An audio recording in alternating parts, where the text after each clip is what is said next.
Welcome to the Future of Less Work, where we're piecing together the transformation of work one conversation at a time. I'm Nirit Cohen, and today we're talking about making work fair. Not just because it's the right thing to do, but because fairness is fundamental to the future we're trying to build. The future of less work is not about doing less. It's about making more of what matters most. And your best people, they do not work because you tell them to or because you measure them on it. They work because they want to, because by working for you, they're accomplishing their own purpose in life. But too many organizations are still treating fairness, inclusion, and equity as side projects. If we want to unlock this better way of working, we can't have fairness bolted on. We need to have it built in. That's why I'm thrilled to be speaking today with Siri Chilazi, senior researcher at the Women and Public Policy Program at Harvard Business School, Harvard Kennedy School, and co-author of the new book, Make Work Fair, written with Iris Bonet. Siri, welcome to the Future of Less Work. Thank you, Nirit. I'm thrilled to be here, and I loved your introduction. I'm going to have to steal that phrase, not bolted on, but built in, because that's really what it's about when it comes to making work fair. Yeah, and I read your book, and I think maybe we should actually start about, the basics. What does it mean to make work fair? Great question.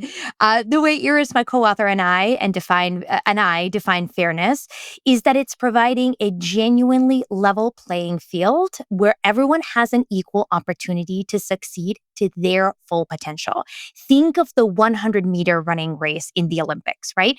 The reason we can use that race to crown the fastest sprinter is because all of the competitors start on the same starting line, they finish at the same finish line, and in between, they run the same race on the same track with the same shoes or almost similar shoes, wearing very similar outfits. So the conditions for success are identical. And of course, they're not all equally fast because some people are faster than others. But we still look at that playing field and we say, yeah, this is a fair way of accurately judging who's faster and slower. But imagine, go ahead. Yeah, well, we've been talking about this forever. I mean, this whole idea that we need to level the playing field. Yeah.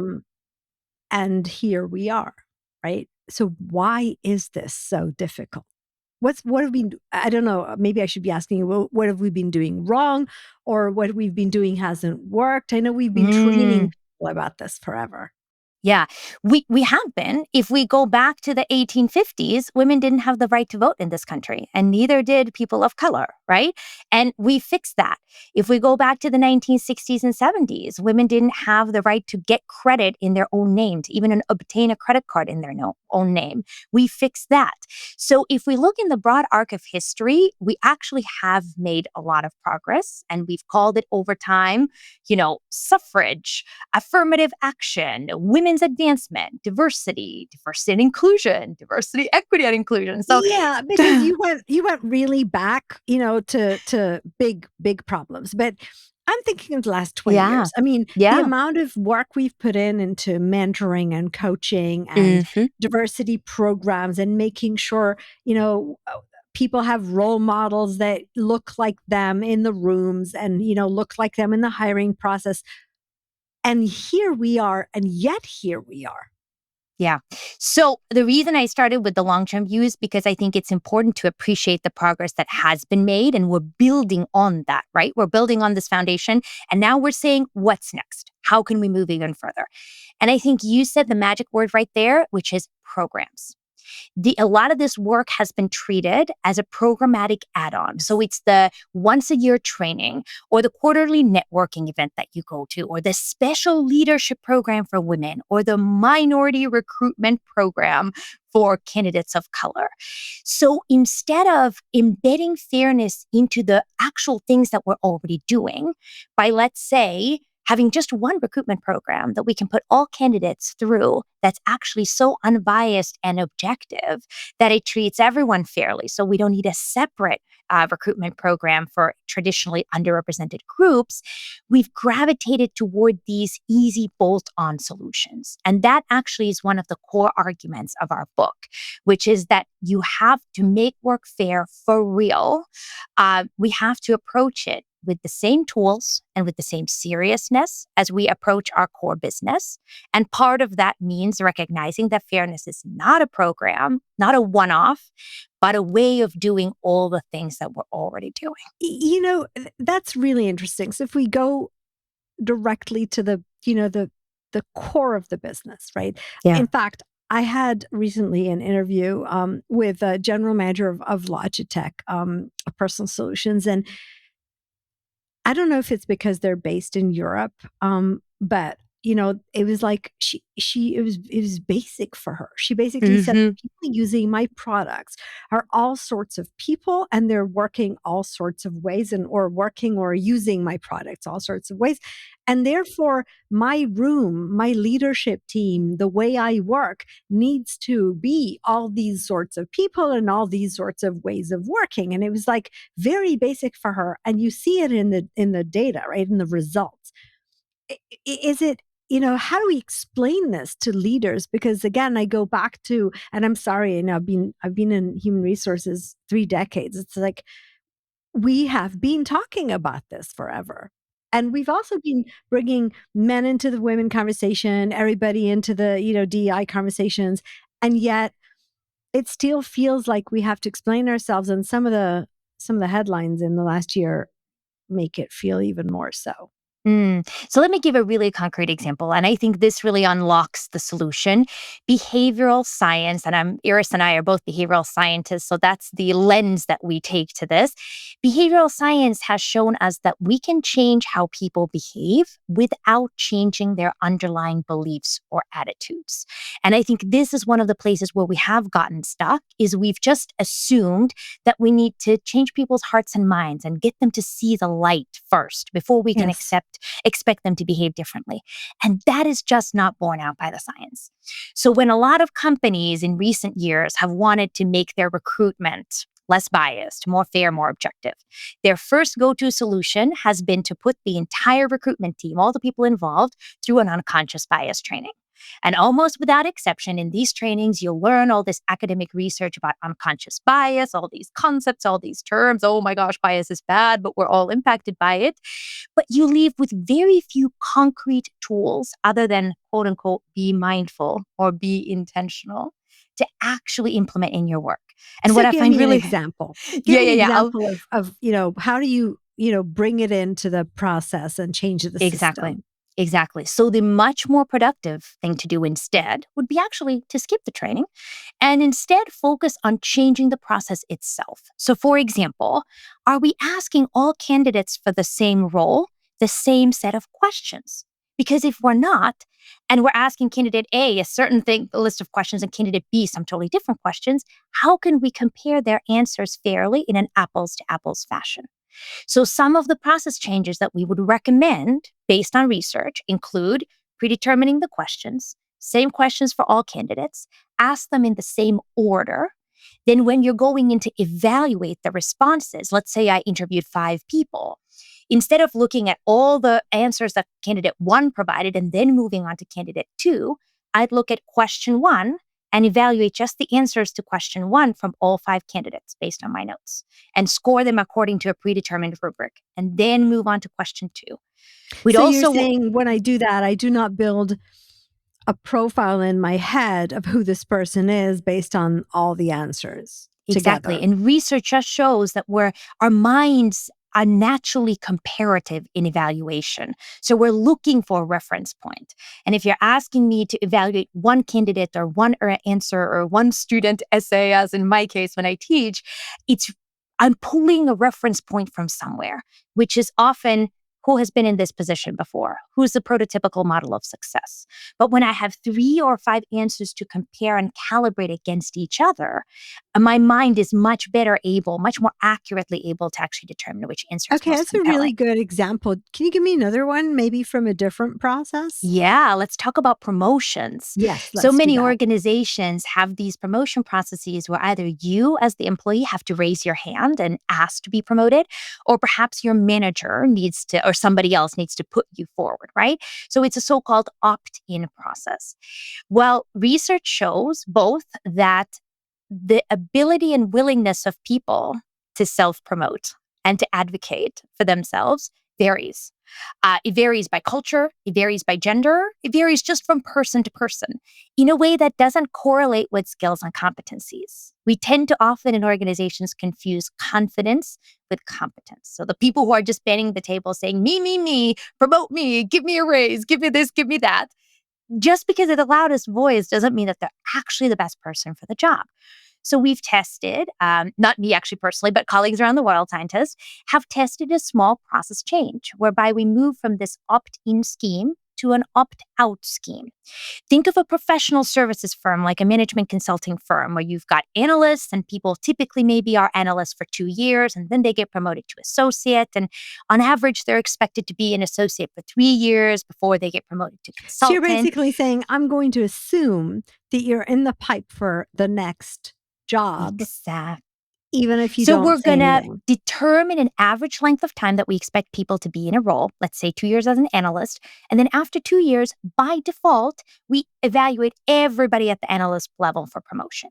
Yeah. Doesn't Okay. mean that So that, everyone will actually get and I promoted, right? understand that. I think part of you're getting me to think about, we talk about training for the people that we want them not to be biased and how we go around that. And then for some reason, this example you gave me actually took me to the other side of it, because we also say today that people need agency over their careers, and they need, because it's not the easy, path of the past where all the analysts become, the next level up. It's I could go sideways here, sideways there, and people do speak up differently, and they do voice what they want or not differently, right? So Yeah. if we don't train our managers to be cognizant of that, maybe they'll miss the people who want to do something else rather than the next Yes. natural step up the ladder. But even the best and most well trained managers are still going to be subject to unconscious bias because Yeah. we all are as humans. So that's where the smart systems that we surround ourselves with come into play. And that's the power of something like an opt out promotion process is we're not relying on managers to remember, to be observant, to spot the talent, to nurture the talent. I mean, of course, they should be doing that. But by having a system whereby we evaluate everybody at some point for advancement, we make sure that if someone is disadvantaged by having been assigned to a lousy manager, it's not going to stymie their career advancement forever. Yeah, yeah, totally get it. Let's talk about flexibility, because Mm, I've been watching the changes in the last year, and we've had what looks like rollback from DI, and also what looks like rollback from flexibility. Although I'd argue that the data shows otherwise. But this correct. whole idea Yeah. that flexibility is part of what enables a real systemic change in how we work for many populations that don't fit into the old way of working. Yes, yes. You're absolutely right. Nicholas Bloom at Stanford and his team have been doing some of the most comprehensive and impressive data analysis and flexibility. And what they have shown is that essentially since the end of 2013, remote working has stabilized. So despite the big flashy headlines in the midpoint of 2025, we're actually roughly where we were in 2023. And that is about 10% of people in the US working fully remotely, about 30% working in some hybrid fashion, and about 60% being fully in person. So that 30 to 40% remote work is actually much higher than it was before COVID. It's definitely lower than the peak of COVID, right? In Yeah. those first couple months where so many people were forced to be at home no matter what, but it really has stabilized. And one of the most profound insights for me in examining all the literature around remote work, some of the best experiments were done well before COVID, by the way. The insight was that people do best when you allow them to self-select into their preferred work arrangements. I think one of the places where companies have stumbled is they've tried to create one size fits all overarching policies around flexibility for the whole workforce. Yeah, And of thank course, you. Thank you for that, because I have even written against the 4-day work week, because I think that's another one size fits all solution that we're trying to force, versus basically saying, figure out a new way to measure the outcome so that people can exactly. do it, the work, whenever is the right time Yeah. of day of week for them. Yeah. And that is a huge shift. This shift from management by face to face surveillance to a focus on actual results and output, and then giving people the freedom to accomplish the best results they can, however makes sense for them. This is something that managers were never trained for, which is why I think we saw in COVID and since COVID, we've both heard from managers themselves who tend to like remote work less than their direct reports, their employees do. Because if you're used to managing in an in person environment, managing remotely is harder. But we also see it a little bit in the productivity and the results, where managers' productivity is often or can be less in remote work environments precisely for that reason. So it is going to take a shift. Is it through training? Is it through practice, through apprenticeship? Probably all of the above.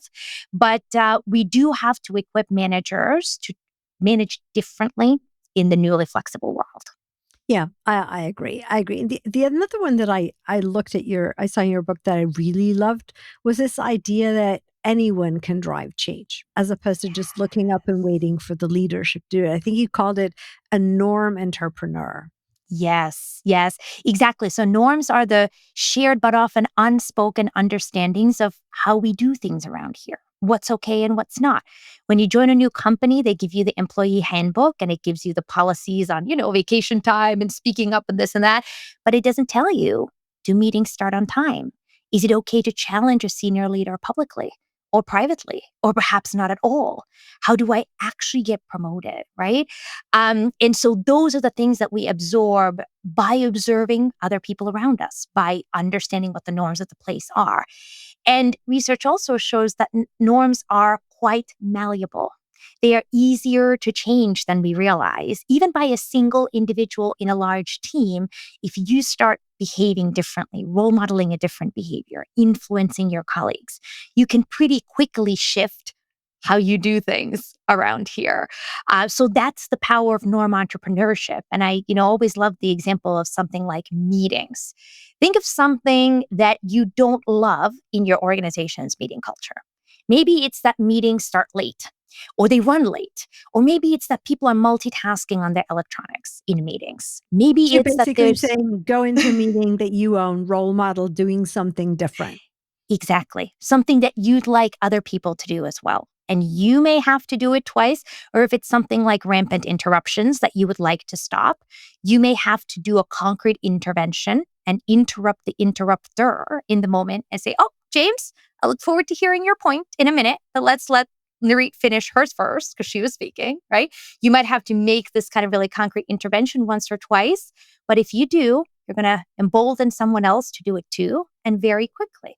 You'll be in a culture of meetings where interrupters are like, wait, I probably shouldn't do this because I'm pretty likely to get called out for it I mean, now. one of the things that this reminds me of, I think we discovered this during COVID. We talk about dispersed organizations even before COVID. This isn't about hybrid work, but just if you're a global company, right? And there's always the people that work in the headquarters and the people that work in, somewhere else, right? And Yes. so they used to show up as that voice from the Polycom where everybody was in the room and they were that lone voice, right? And then COVID came around and everyone became boxes on a screen. And Yes. so it kind of leveled the playing field. And suddenly, people that 100%. were not at headquarters had a different kind of presence than they used to. And I think Yes. on top of that, you brought in how managers or how people can bring them in, right? So we taught people because we don't have all those cues in the physical cues, right? That you should actually stop and pull people into the conversation, right? Yeah. So Yeah. I'm bringing that back to diversity and inclusion and helping Yes. all sorts of people feel comfortable. Um, we should probably bring some of that back. I think we dropped some of that training. Yeah. It just goes back to, you know, it's not inherently that in person meetings are better than fully remote meetings or that hybrid meetings are worse than either of those. It's how you manage them. And do Yes. you, as the leader and the convener, or as a participant, do you have the skills and the tools to make the most of that setting and recognizing that the practices that work well in in-person meetings are not exactly the same as what works well in remote meetings. So, and I think we all experienced this viscerally in COVID. We experienced that learning curve of, yes, how do I mute and unmute? How do I raise a physical hand or the virtual hand, or do I just chime in, or how do we navigate this? But it can be done. Humans learn everything. We learn so many things all the time. So it's just a matter of adopting a growth mindset to this and saying, oh, here's a new skill that we're collectively going to need to master. Yeah, so I think part of building it into the system, as you've described, I do remember when we used to talk about how to conduct a meeting to make Yeah. it effective. You can bring it into the system by talking about how to conduct a meeting to make sure everyone's included or everyone has Yeah. a voice, even the people who don't take the space. Usually, you Yeah. need to be given the space. And going back to norms, that is something that you could, if you have a team, let's say, that gets together on a regular basis, you could spend 15 minutes as a team collectively articulating what are the norms that we want to uphold. What would be the 5 things that we can agree on that are the hallmarks of a successful, productive, inclusive meeting? Maybe it's things like we don't multitask, or, if we're about to make a decision, we take 2 minutes of quiet thinking time and then ask, are there any considerations that we haven't surfaced yet, that we haven't tackled, that we need to bring forth? Whatever it is, you would know best for your I think what's context. really wonderful about the message, and I think that runs through the book, is stop talking about the bias, right? Or Yes. The the problems. differences, and Mhm. build the processes. And they can be, and you've given a lot of examples of really small processes, right? Build the Absolutely. processes into your day to day to make sure you're pulling people in, you're giving them equal opportunity. You've got the diverse perspectives at the table, people that look like Yeah. your customers, the services you provide, everything. Exactly. You need to This be is some thinking of about. my favorite feedback to receive, often from senior executives who are often men. They hear that I'm a gender scholar and they're a little bit skeptical. They're like, so what do you study? And then I share with them and give them a couple of these examples that we've talked about today as well. And they go, well, that just sounds like smart management. And I say, yes, exactly. That is Yeah. the whole point. This is about working better, creating higher performing organizations. And fairness is one essential enabler of that. It's not some separate special thing off to the side that you can either pay attention to or not, depending on macroeconomic conditions or political conditions or whatever else. Okay, perfect. All right. So as we wrap up, here's the last question I always ask. Um, we talk about, we're used to giving answers. And I think in this new world that's being created around us, we need to pay more attention to questions than to Mm, answers. What's the one question you think we should all be asking ourselves about the mm. future of work? I'm really thinking about how we can create a world of work and a society that understands that people don't enter the workplace once in their early 20s and exit it once in their 60s or soon to be 70s, because if we're living longer, we're going to have to be working longer. But how do we create a workplace, right? All the workplaces collectively that allow people to have seasons when they're working 110% and then others where they step back, either because they have medical needs or caregiving responsibilities or their mind just needs a little break, Or where they we need to can, go reskill themselves. or they need to go reskill themselves. Exactly. Whatever the reason, or they just want to try something different because they came up with a great idea. So there's so much talent and skill and potential out there in people. But when it's this one size fits all, enter once, exit once, the only gear is either all in or all out, we're missing out on so much of that talent. And so we have to redesign the world of work itself to be more flexible and to offer more on ramps and off ramps for all people. Yeah, I think that's wonderful. And, thank you for reminding us. So we talk about gender, we talk about, minorities. There's also age. There's so many Everything. other ways of thinking about diversity these days. And I think COVID also taught us personalization, right? You had to personalize. Yes. You could not do a one size fits all. I think that's one of the genies that do not fit back into a bottle anymore, right? And we're going to see them drive a lot of how we operate. Totally That's agree. fabulous. Thank you so much, Siri, for joining me today. For more about Siri and her work and the book, visit makeworkfair.com or check the links in the episode description. Thank you for joining us on The Future of Less Work, where we're piecing together the ever-changing puzzle of work, one conversation at a time. And remember, the social contract that we are building these days is a win-win between people and organizations. As we've said already, the best people do not work because they have to, nor because you tell them to, nor because you measure them on it. They work because they want to, because by working for you, they're achieving their own purpose in life. Until next time.